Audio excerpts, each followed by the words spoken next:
प्रतीक्षा news रो पूर्व अनुमान सत है।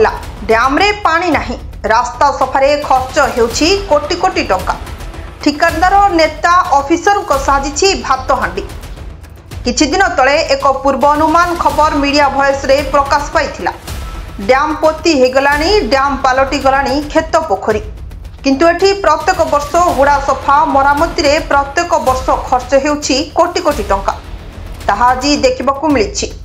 एहिपरि अभियोग आसिछि नुआगां ब्लॉक अंतर्गत बाहाड़ा झोला पंचायत पणसखाल डैम उपरे शह शह चाषी निर्भर करुथिले, किंतु क्षुद्र जलसेचन विभाग दायित्व हाथ को नेबा परे डैम पोती होई गलानी। डैम रे पानी नाही कि खोलिबार ना धरु नाहंती कि स्थानीय चाषी मतामत न नहीं ठिकादार को सुहाइला बळी रास्ता सफा, हुड़ा सफा, मरामती रे टंका खर्च करुछंती।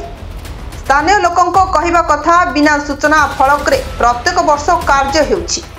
केते टंका आसुछि, कोन काम हेबाकू आसुछि, किए काम करुछि केही जानि पारु नाहंती।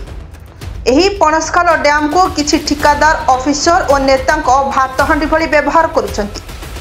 आगामी दिन में चाषी आंदोलन मुंड टेकिबाकू आलोचना हेउछि। नयागढ़ जिल्लारू प्रशांत कुमार प्रधान को रिपोर्ट, प्रतीक्षा न्यूज।